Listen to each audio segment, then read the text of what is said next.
दिल्ली में 14 दिसंबर को प्रस्तावित कांग्रेस की रैली को सफल बनाने के लिए पार्टी संगठन ने तैयारियां तेज कर दी हैं। रैली का मुख्य नारा वोट चोर गद्दी छोड़ रखा गया है, जिसके माध्यम से पार्टी केंद्र सरकार के खिलाफ अपना आक्रामक रुख प्रदर्शित करेगी।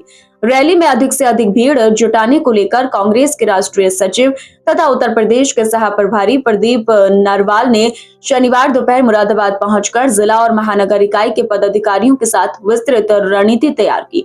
प्रदीप नरवाल सर्किट हाउस पहुंचे, जहां बंद कमरे में उन्होंने कार्यकर्ताओं और पदाधिकारियों के साथ बैठक की। बैठक में उन्होंने जिलेवार तैयारियों की समीक्षा करते हुए रैली में कार्यकर्ताओं की भागीदारी सुनिश्चित करने की जिम्मेदारी सौंपी। नरवाल ने स्पष्ट कहा कि जितनी संख्या जिला और महानगर इकाइयां लिखित रूप में बता रही हैं, उसे रास्ते में भी क्रॉस चेक किया जाएगा। इसके लिए पार्टी स्तर पर चेक पोस्ट भी स्थापित किए जाएंगे, जहां वाहनों और कर्मचारियों की संख्या का सत्यापन किया जाएगा। मुरादाबाद जिला और महानगर कांग्रेस कमेटी ने संयुक्त रूप से रैली के लिए 1000 कार्यकर्ताओं को दिल्ली ले जाने का लिखित आश्वासन प्रभारी को दिया। प्रदीप नरवाल ने संभल जिले के कांग्रेस नेताओं से भी संवाद किया और उन्हें भीड़ जुटाने का विशिष्ट लक्ष्य सौंपा। उन्होंने कहा कि रैली कांग्रेस की शक्ति प्रदर्शन का महत्वपूर्ण अवसर है और प्रत्येक जिले की सक्रिय भागीदारी अनिवार्य होगी। बैठक के दौरान कई वरिष्ठ पदाधिकारी मौजूद रहे, जबकि कुछ अनुपस्थित नेताओं से प्रभारी ने फोन पर बात कर रैली की तैयारियों का अपडेट लिया।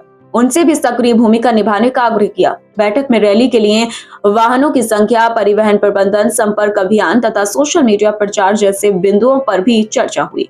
नरवाल ने कार्यकर्ताओं से कहा कि वे बूथ स्तर से लेकर ब्लॉक स्तर तक अधिक से अधिक लोगों को रैली में शामिल होने के लिए प्रेरित करें, ताकि दिल्ली में पार्टी की शक्ति और जन समर्थन का स्पष्ट संदेश जा सके। इस महत्वपूर्ण बैठक में जिला अध्यक्ष विनोद गुंबर, महानगर अध्यक्ष जुनैद कुरैशी, पूर्व विधायक इकराम कुरैशी, असलम खुर्शीद, अजय सारस्वत सोनी, अनिल शर्मा काले, भयंकर सिंह बौद्ध, पूनम कश्यप, फिरोज अनवर, राज बहादुर, नवनीत मिश्रा, प्रदीप राजौरिया, निदा एडवोकेट, विवेक अग्रवाल, राजेश पाल, अली हसनैन, सगीर सईद खान, नितिन कुमार, दानिश कुरैशी, नजाकत ठेकेदार, अदनान, पार्षद मौजम, पार्षद फहीम सैफी, पार्षद सद्दाम हुसैन, पार्षद नदीम अहमद, शकील शैफी, नरेंद्र पाल सिंह मुख्तियार और कांग्रेस प्रवक्ता सुधीर पाठक सहित अनेक कांग्रेसी नेता उपस्थित रहे। प्रदीप नरवाल ने सभी पदाधिकारियों को निर्देश दिया कि आगामी दिनों में प्रत्येक क्षेत्र में समीक्षा बैठकें आयोजित की जाएं और रैली की तैयारियों का नियमित फीडबैक भेजा जाए।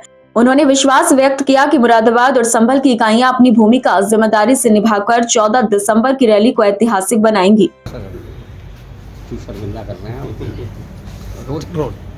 जी सर, आप पश्चिमी उत्तर प्रदेश के प्रभारी भी हैं, कांग्रेस के वरिष्ठ नेताओं में से भी हैं।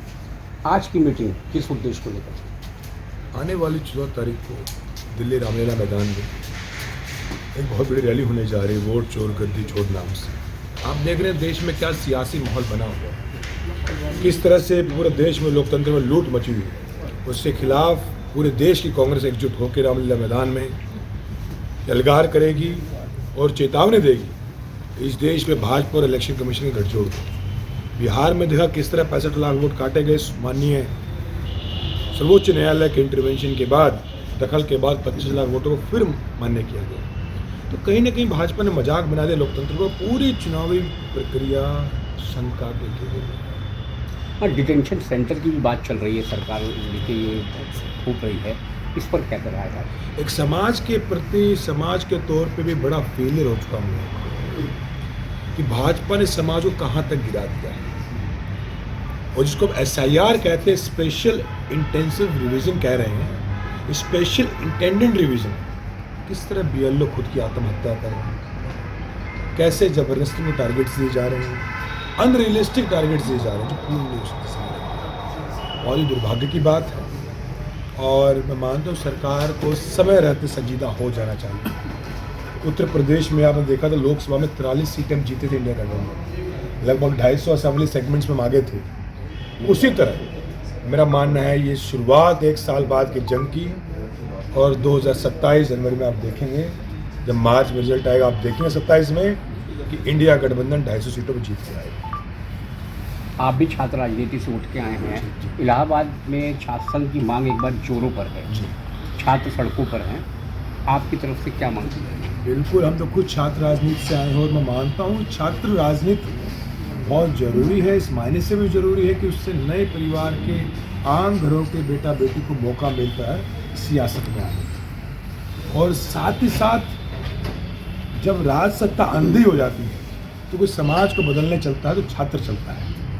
ये देश का इतिहास गवाह भगत सिंह से लेकर आज तक बड़े बड़े आंदोलन छात्रों ने खड़े किए हैं। तो सरकार डर रही है कि छात्र, हक के लड़ने वाला छात्र, भगत सिंह को पढ़ने वाला छात्र, पंडित जवाहरलाल नेहरू को पढ़ने वाला छात्र, बाबा साहब अम्बेडकर को पढ़ने वाला छात्र इस सड़कों पर ना जाए। सरकार डरती है, इसलिए उस आंदोलन को रोकने के लिए छात्र जनसंघ चुनाव को रोकने की कोशिश की है। और मेरा मानना है सरकार इसमें कामयाब नहीं होगी, छात्रों की जीत होगी और छात्र संघ चुनाव चाहे इलाहाबाद विश्वविद्यालय हो, तमाम देश के विश्वविद्यालयों में फिर से